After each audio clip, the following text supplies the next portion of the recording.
Hello, I'm Zash, and welcome to episode 10 of my Katawa Shoujo Let's Read. Joining me, as always, is my co-reader Faith. Last time, we saw Hanako's festival, which was a little laid back, which I kind of expected from Hanako. She doesn't seem like the wild and crazy type. But Hisao seems to be getting closer to Hanako, much to Faith's enjoyment. And now we're on to the next chapter. And we're going to be joining the tea party. No, not that tea party. A actual tea party with kettle and drink. You know what I mean. Anyways, please enjoy. The days are really starting to heat up. This morning I woke covered in sweat. By the time the student body starts leaving their dorms for breakfast and morning duties, the sun has taken full effect. Oddly, that puts me in high spirits. It's not even 8, yet I feel that this day is going to be one of those pleasant, tranquil, warm ones. If I weren't at a school that considered every absence from class as a sign of a life-threatening situation, I'd consider skipping the whole day and just relaxing in the school gardens. Yes, today will be a genuinely lazy day. For a second, I stop in mid-stretch and consider the nurse's warning about exercise. Maybe I should have kept up those morning jogs. Running with someone like Emmy might have been a little testing, but if I worked at my own pace...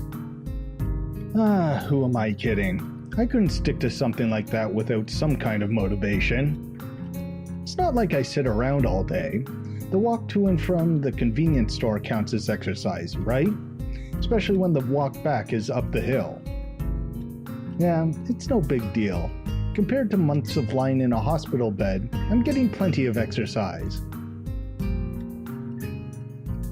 It seems that I'm not alone in my appreciation of the day. Nearly every member of the class is glancing through the window and into the tantalizing sky. Even the steadfast Shizune seems to lack her usual vigor for schoolwork. Misha, as brazen as ever, has even unbuttoned the top buttons of her shirt and is fanning herself with a notebook. I must have been staring as she is now sticking her tongue out at me. However, she shows no sign of halting her efforts, nor is trying to hide the fact. The lunch bells seem to catch everyone by surprise, and the class empties at a much slower pace than usual. The heat seems to be draining the need to rush from everyone. Well, almost everyone. Hisao. Hey there, Hanako. What can I do for you today? Hanako already has a lunch bag in hand. I don't have to be a detective to work out where this is going. Would you like to have lunch with us again? I brought enough for everyone. Awesome. You don't have to be so stiff about it, though. Right. I take it we're going to the tea room? Please. Lily said she'd meet us in there, so we should Should? go ahead together. Sounds like a plan. This heat has made me pretty hungry. Hanako breathes a sigh of relief, and I gather my things together. As usual, the aura of the tea room is refreshing, feeling isolated from the rest of the world. Then again, the usual din of the school seems to be a bit subdued, most likely from the laziness promoted by the heat exhaustion. Hanako slowly spreads her food on the table, intently focusing in every little movement, as if she's trying to keep her mind off other thoughts. It's not much, but I can tell from her demeanor that she's prepared everything with utmost care. I guess Lily isn't here yet. Should we start without her?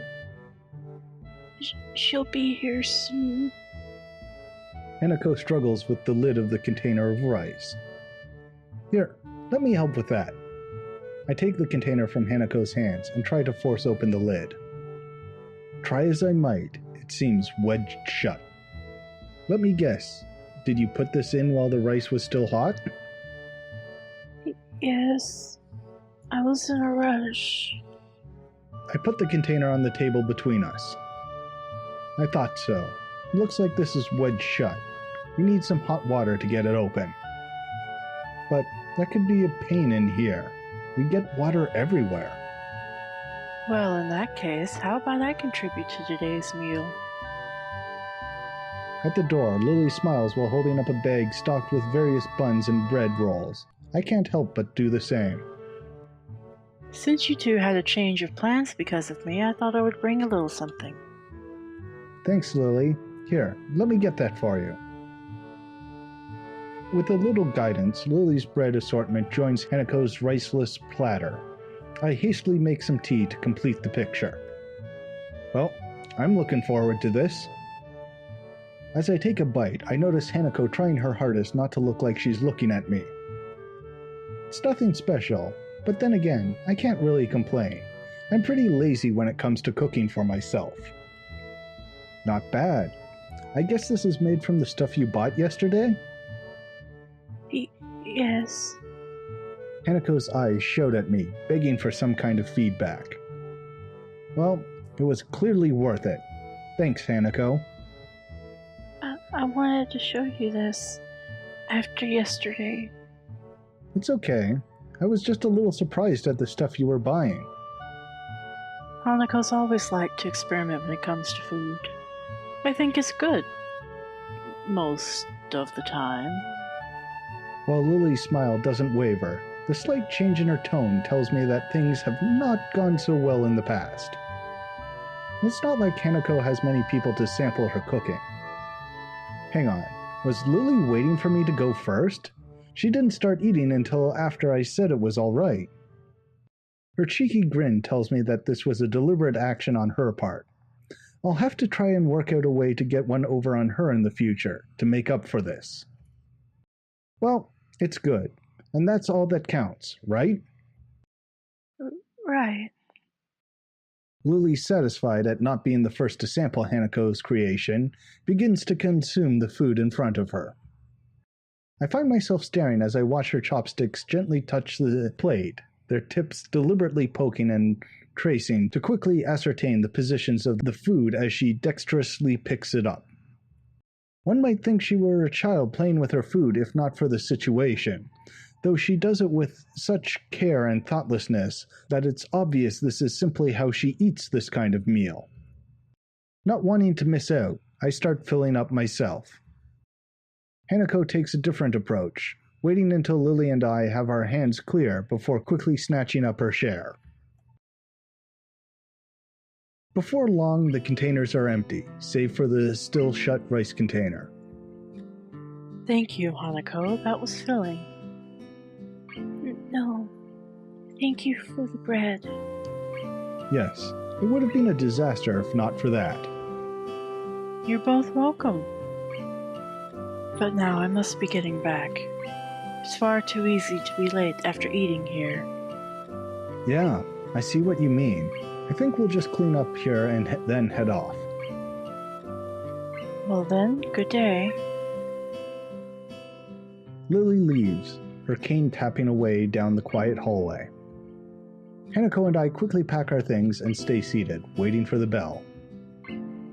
Together, we stare out the window and into the endless azure sky. If it weren't for the pealing of the bells, I would have sworn that time had stopped. The urge to skip class rises in my gut. I shoot a glance at Hanako, who shows no sign of moving either. Not just yet. The interval between the warning bell and the end of lunch bells passes in the blink of an eye. We really should go. People will freak out and start a search party if we skip. Hanako sighs. You're right. Slowly she rises to her feet, and I follow suit. Silently we make our way up the old stairs to the third floor, and then to our classroom. At the door I take point and open the door ahead of Hanako, bowing my head down in apology in advance. I'm sorry we're late, teacher. I am greeted not by stern words, nor by an angered instruction to take my seat, but simply by the silence created by 15 or so students trying not to laugh. Muto, ever tardy, has yet to arrive. However, the fact that Hanako and I have arrived together is blatantly obvious. Make that about 14 students trying and 1 student failing. The lovers return! Yeah, thanks. You can calm down now. I step through the door and realize that Hanako is firmly pressed against my back, hiding herself from the class. With my steps coming closer to my desk, she eventually breaks from me and stiffly walks to her own. Her efforts to mentally block everyone's presence from her mind are written fairly clearly on her face. Quickly checking the door for any signs of the teacher's arrival, I make a trip to Hanako's desk and whisper in her ear. Don't worry about Misha. She's always like this. I enjoyed myself today. Don't sweat it, okay? Hanako nods her head behind her folded arms, but still doesn't show her face. I yearn to stay and console her more, but Muto picks this exact moment to enter the class, halfway through his lecture, as if he started it in the hallway. Which, of course, is directly proportional to the charge, but inversely proportional to the square of the distance. He's so engrossed in his speech that he doesn't even notice me sneaking back into my seat from Hanako's desk. While Muto's spiel rambles on, Misha leans over to me. The teacher may not have noticed your tardiness, but I did. That much is obvious from the show you just put on. I've been instructed to let you off the hook for today, but only on one condition. Oh, and what would that be? You have to help us this afternoon. I crane my neck to look over Misha's shoulder. Shizune is conveniently not making eye contact with me. Fine, just for today. I've already told you I'm not joining this council, remember? Of course, doing so could be considered... She looks down at her notebook, obviously looking for her place in her script. under duress and hence would be against regulations. How very strange of you to be considerate of the regulations now. Things should be done by the book. It's just that the book hasn't been written for every situation, so there are times when it can be ignored. And yet, you two wonder why no one wants to be in the student council. After poking her tongue out at me, Misha returns to her workbook, and we battle our way through the latter half of the school day. Before I can even stand up, Misha and Shizune have placed their hands on both my shoulders. Hey, I said I'd help out. Damn it. This is just insurance, Hisao, insurance! Hisao? Hanako timidly tries to leave the room by circling around us, and I suddenly realize that this may be my one chance to escape. Oh, hey Hanako, what's up? Hey, what makes you think you've got time to chat? Oh, relax. This won't take long. Sorry, Hanako, you were saying? I was going to go to the library, and I thought... Hanako's thumbs dance around each other, and her eyes flit around the room, looking everywhere but at us. Sorry, Hanako, but Hisao has to come with us. He's got work to do. Oh, but you can help too if you'd like. So how about it, Hisao? Hold on, I've gotta take this. I'll be right back. Oh, pancakes! Zash? Are you playing Okabe again? Of course not!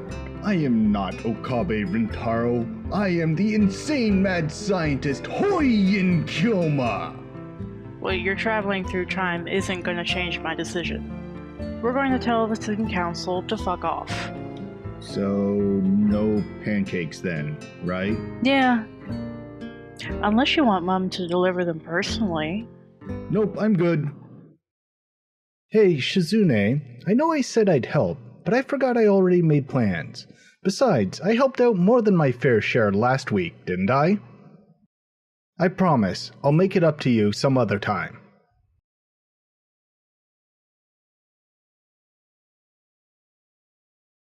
Shizune and Misha release their grip on me and have a long, deep, and silent conversation.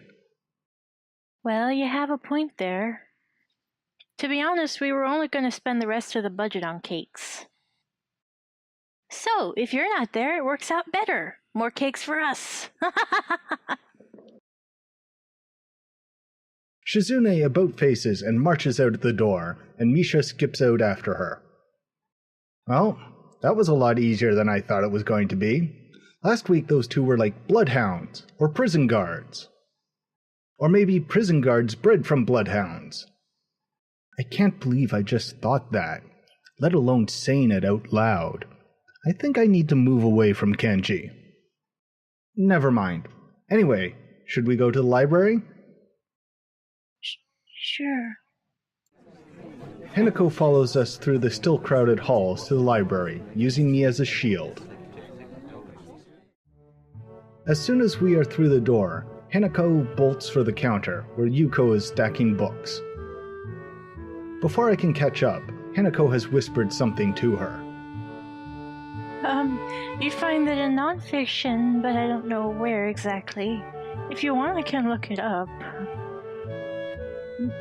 Never mind. Hey, Yuko, what's all this about? Oh, Hisao. Hanako was just looking for a book on... Nothing. A book on nothing?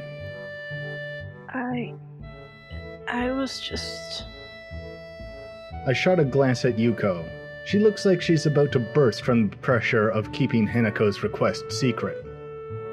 Yuko, what did... Chess! She's looking for a chess book. I make a mental note to never entrust Yuko with any important information. Yuko?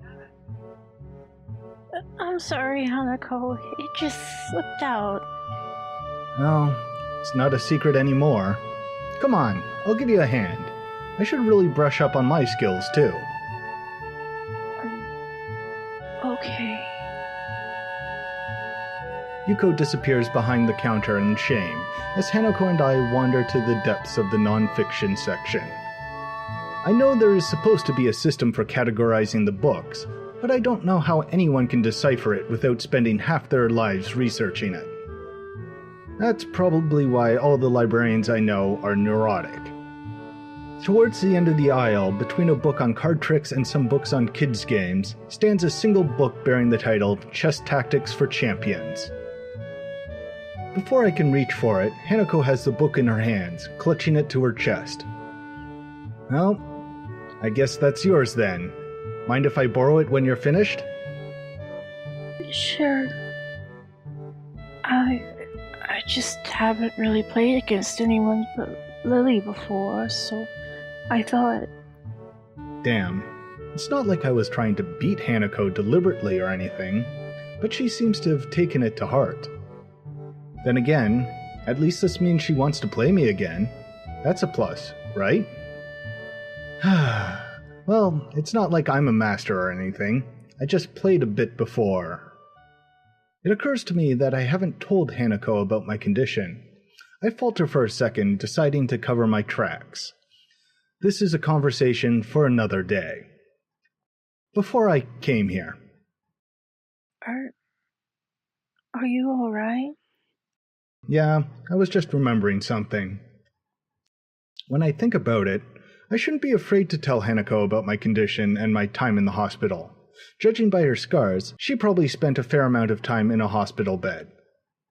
But, for some reason, I can't bring it up. At least not today, and not on short notice. Eager to break off the conversation, I grab a random book off the shelf. It's some book on the world's fastest roller coasters. Published in 1982. Well, not very up to date, but it should at least be interesting. Well, we both got books now. Should we go sit down? Hanako seems to accept my bluff, and we head to the reading nook in the back of the library. Neither of us says a word. We simply open our books and start reading. I try to read my book, but it would seem that in 1982, roller coasters weren't really as large as the ones built in the decade since. Most of the ones listed are made of wood. Something about that doesn't seem safe to me. If I'm going to ride on something potentially dangerous, I want it to be made out of steel, or some kind of space-age alloy with big words like titanium and ruthenium. I quickly lose interest, and my eyes wander across the reading area to rest on Hanako. Hanako seems absorbed in her book, flicking back and forth through the pages, as if confirming what she just read. I wonder if that's actually effective, or if she's just overloading herself. She unconsciously brushes her hair from her face, temporarily revealing her scar tissue. I'm still not sure about the protocol here. Is it right to ask her about her scars? Or her past? How long was she in the hospital? Does she still visit the doctor? These all seem like the questions that you'd ask someone who had just transferred to your school, translated into the local language. But to date, no one has directly asked me any of them. Well, except Rin. But I don't think I should use her as a guide to proper social behavior. For the time being, I'll just keep my mouth shut. If someone wants you to know something, then they'll tell you. Trying to force the issue might drive Hanako back into herself. Sorry to interrupt, but I have to close the library now. Already? I checked my watch. Somehow, as I was lost in thought, nearly 2 hours have passed. Do you want to check out those books? I can do it on my way out. Please. I'm done. I'll drop this one back on the way, though. It wasn't as interesting as I first thought. Hanako marks her place with a slip of paper and stands up. The girls head to the counter, and I return my book to what I think is the right shelf. Yuko scans Hanako's book with practiced precision, yet still manages to fumble it.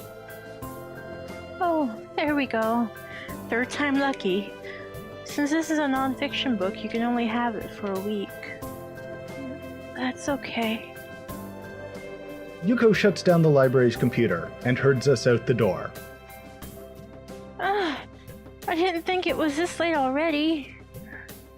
But you're the one that told us you had to close. Yes, but I know, but that was before I looked at the time. I'll see you later. Yuko bolts down the hall, her handbag trailing behind her like an awkward streamer. I guess all librarians really are neurotic. Oh. Never mind. I was just thinking that I've never met a librarian that can organize their time, no matter how good they are with their books. Oh. I know what you mean. Hanako smiles in amusement. It wasn't meant to be a joke, but I must have reminded her of some other librarian, or something. I have to get back. Yeah, me too. I didn't realize it was this late. Thanks for letting me hang out with you. No problem. I'm going to my dormitory room now anyway, so do you mind if I tag along? Okay. Hanako sets off ahead of me, and I need to jog a little to reach her side. We walk through the gardens, eventually arriving in front of the dorm buildings. Man, you walk pretty fast. I used to play in a soccer club, and you managed to outpace me. I kinda regret saying that. It has less to do with her pace than with the fact that my condition has significantly worsened my fitness. Hanako's reaction is odd. I expected an awkward attempt to downplay her walking speed, but she just blushes while looking at her feet and smiling. Silence hangs in the air between us. That happens often around Hanako, but feels slightly different than usual this time. After a few seconds, I try to break the silence. Here you go. See you in class tomorrow? Sure. Hanako waves a short goodbye before pushing her way through the dorm doors. I stand and look at them for a while before making my way back to my own dormitory room.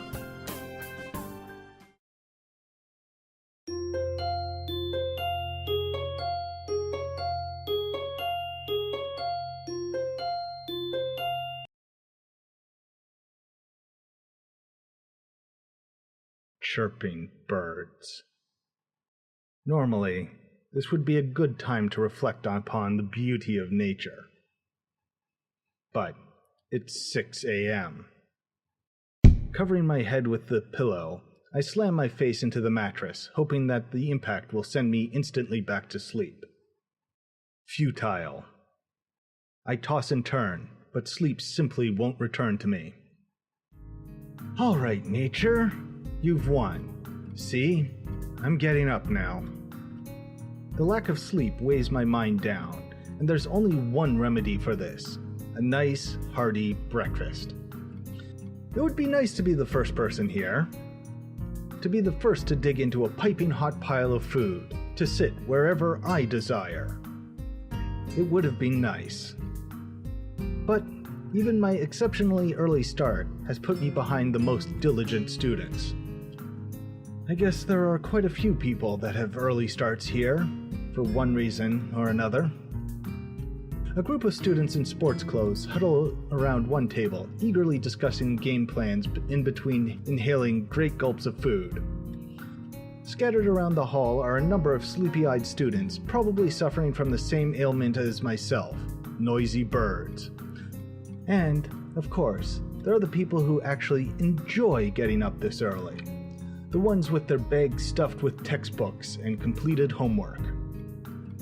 It's hard not to despise people like that, even more so when you're tired yourself. Picking out a familiar face from the thin crowd, I head towards the nearest table. Lily sits alone, delicately feeling her way around a small plate of eggs with her fork. It's almost a shame to interrupt her and her clockwork movements. I wonder, is this how a blind person zones out? Simply moving in predetermined patterns learned over the years, just like how a sighted person would eat while reading a newspaper?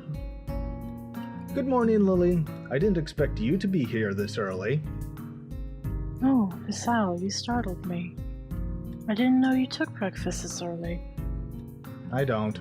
This is an exception to the rule. I generally prefer to be late to school than early to breakfast. Lily gives a small sigh at my admitted tardiness as I begin eating my food. It doesn't take long for her to lapse back into her previous mindless nibbling. Each short motion lacks energy. I suppose this is similar to letting your eyes wander while performing a chore. But after a few repetitions of the find food, eat food cycle, Lily puts down her fork and dabs her lips with a napkin. Hisao, do you mind if I ask you a question? Damn. All I want is a little food and about 4 hours of sleep. And nobody says, "Can I ask you a question?" for a simple question. Sure. Do you think of Hanako as a friend? Huh. That seems like a leading question. I guess so? Why do you ask? No real reason. I do have another question, though. Why is it that you think of her as a friend? This is well above my level. What is she expecting from me? I'm not really sure. I guess it's because she's a little different in the way she deals with people. Since I've known her, she hasn't really connected with anyone. She doesn't seem interested in other people, and I think people are a little scared off by her appearance. Really? I thought that kind of thing was, well, discouraged here. Discriminating and such. If I were to put it one way...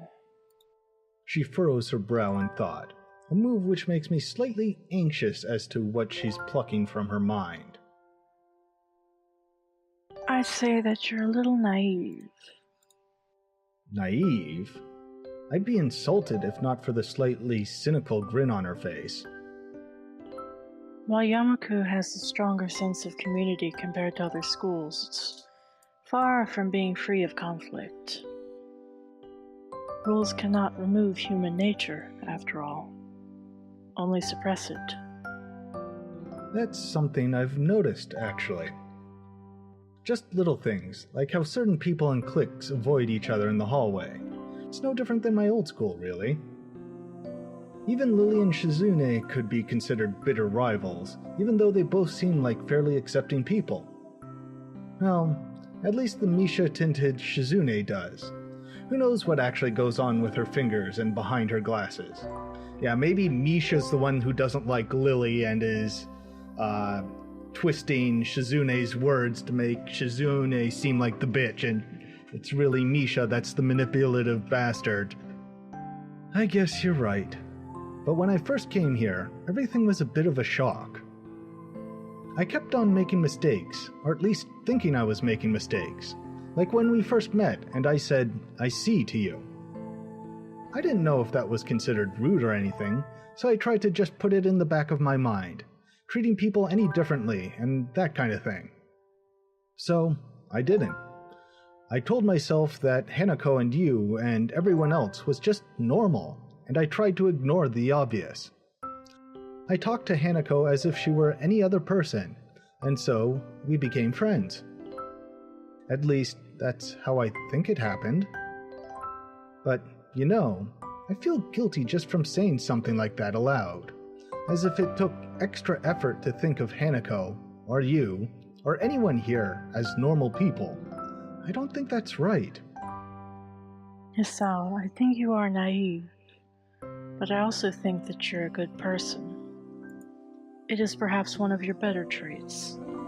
I suppose I can take that as a compliment. Tell me, are you free tonight? If you don't count homework, then I'm as free as the breeze. In that case, would you care to join myself and Hanako for tea? I really don't have that much money at the moment, so going out isn't really... Oh, I didn't mean going out. Just here, this evening. You can access the classrooms in the evening here? No, that's not what I meant. Hanako and I often use my room for tea parties together. Please feel free to drop by after dusk. Sure, I see no problems with that. What's your room number? 225. Room 25 on the second floor. Okay, sure. Well then, I'd best be off. I have class representative duties to attend to, after all. Until this evening, Hisao. Yeah, catch you later. Hang on. Was I just invited to a girl's room after hours? Is that even allowed? There is the curfew here, but I've never heard any rules about visitors in the dorm rooms.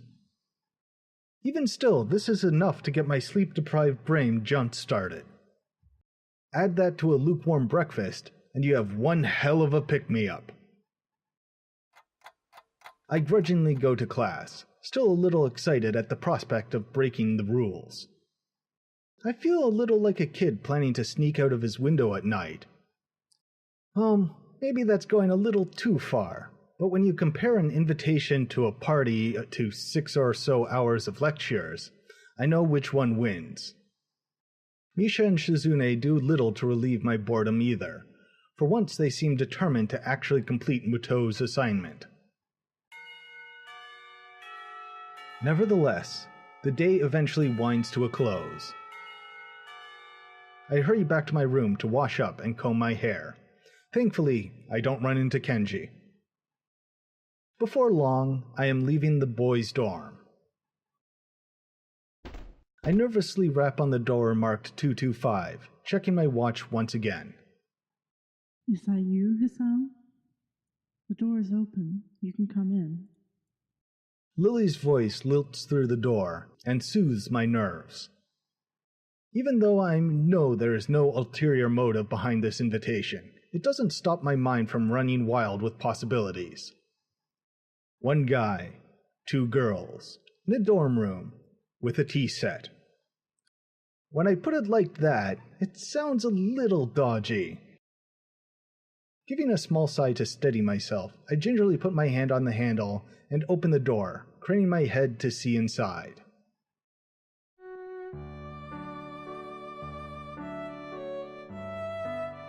The door opens completely, and I catch my first glimpse of Lily's room. Her furniture looks almost antique, but the bare walls and flat surfaces are barely decorated at all. In the center of the room sits a low table, where I see a small tea set at rest. It seems that everything in this room has its place, possibly excepting the several piles of books stacked up against the wall. My sense of vision isn't the only one to be stimulated. Faint smell of something can be picked up on the air. Nail polish, perfume, makeup. It's hard to describe in any other way than girly. My eyes finish their quick sweep of the room before returning their positions onto the girls. Lily sits next to the small table wearing a very dark blue pajamas. Dark blue pajamas with shorts that show off plenty of her slender legs. Opposite her, Hanako sits, adorned in a conservative light pink gown. Her hands are firmly fixed between her legs, her shoulders forward and her head down, as if trying to hide herself in it. It would be easy for her to do. It looks about 2 sizes too big for her. Waves of flannel flow from her frame, making her look like a child playing dress-up in her parents' clothes. She looks up to confirm my identity, and then the beginnings of a thin smile creep across her face, before vanishing so fast that I can't be sure they were ever there. There's no point in you standing in the doorway, Hisao. I take a step into the room, closing the door behind me. My, I'm afraid this really is a small room for the 3 of us. Would you like to take a seat? I slowly walk to the table and sit down, trying my hardest not to disturb anything along the way. I also can't help but steal a quick glance into Lily's top as I sit. To be robbed of sight would be a most terrible fate. Well now, how about some tea? Hanako, could you please pour? Sure. Hisao, would you like? I would love some tea. Do you need a hand? No, I'm fine. Thank you. Lily finds it difficult to resist a smile at her companion's nervousness, something I can't really blame her for.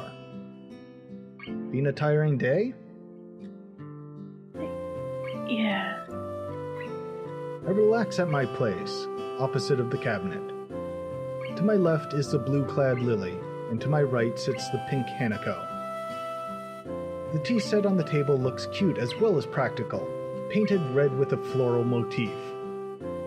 It looks odd when contrasted with Lily's plain but generally sophisticated-looking furniture, which leads me to think that Hanako might have picked it out. There is a slight ting when Hanako accidentally clips the teapot on a cup as she is pouring. She breathes in sharply. She must be really nervous, so it's not the kind of thing anyone would worry about. Hanako quivers at her mistake. It's okay, Hanako. There's no need to be nervous. Hanako seems to find some confidence in Lily's reassuringly soft-spoken words, and deftly pours the next 2 cups. Here you are, Hisao. Lily. Hanako carefully places a cup and saucer in front of Lily and myself. I could get used to service like this. Thank you, Hanako. Yeah, thanks. You're welcome. Lily searches for a cup, and upon finding it, sips delicately. I do the same. This tea tastes somewhat better than the tea we usually have at school. This is nice. It's so different from any tea I've had before. Looks like you picked the right one, Hanako. You've done well, even if it was a bold move. Hanako's smile returns, redoubled. Even with her blighted face, her shy smile couldn't be called anything but cute. I'm glad you like it. Hanako, finally beginning to relax, sips from her cup. Something about this makes me think about Lily's question at breakfast. Why am I friends with Hanako? Lily seems genuinely concerned for Hanako's well-being, but it's not like I can do anything to help her. As far as I can tell, her scars don't hold her back physically, and everyone I've met seems to have overcome their disabilities to some extent. I don't have any ulterior motives to hang out with Hanako. We just share similar interests. Isn't that enough? So, Hisao, are you enjoying yourself? Lily's words break me out of my reverie, and I take a second to reconsider where I am. I'm in a room with two girls, in their bedclothes. This is something to be enjoyed. Yeah, it's relaxing. Almost like I'm not in school anymore. Do you do this often? Quite often, but not as often as we take tea in the school building. Considering they do that nearly every day, that's not a big surprise. As I move to take another sip from my teacup, I find it sadly empty. That was delicious. Thank you, Hanako, Lily. You're welcome. Yes, you're most welcome, Hisao. It's nice to have a third person here. Well, anytime you need someone to fill the position, I'm always available. Always. One must be sure to get one's point across in these circumstances. Lily lets loose a yawn, which she unsuccessfully hides with her hand. Pardon me, I think I'm a little tired. I think we're all a little tired. My, how astute we are tonight, Hanako. We really should head to bed. We all have class tomorrow. Yeah, I should go. Thank you for your presence, Hisao. Thanks. You'll come again? Not even a whole army could stop me. I'm impressed by your determination, Hisao. Either way, you're right. We'd best be going. I stand up and make for the door. Hanako gingerly stands up behind me. I stop and face her. Are you coming with me? Hanako instantly blossoms into full blush. No, not. This room isn't. It's okay. I was only joking. Oh, okay. Good night. Good night, Hanako. Good night, Hisao. Night all. And with that, our tea party finishes. I'm still not sure what it is that Lily wants me to do for Hanako, but I don't want to let her down. I wait until the door has closed behind us before turning to Hanako. Hanako, you know, you don't have to be nervous around me or anything. I mean, we're friends, right? Right. We're friends. If you ever want to hang out or anything, just let me know. We still need to have that chess rematch, remember? Sure. But I don't think you'll win. It wouldn't be any fun if it was easy. Hanako seems to give a muted laugh, but she could have just as easily been exhaling. Good night, Hisao. With that, Hanako quickly retreats into her room, located next to Lily's. I start to walk back to my dorm, but the simple act of walking seems to drain me of my energy. I barely make it to my room before I am hit by a wave of exhaustion. I kick off my shoes, fall into bed, and fall asleep by the time my head hits the pillow.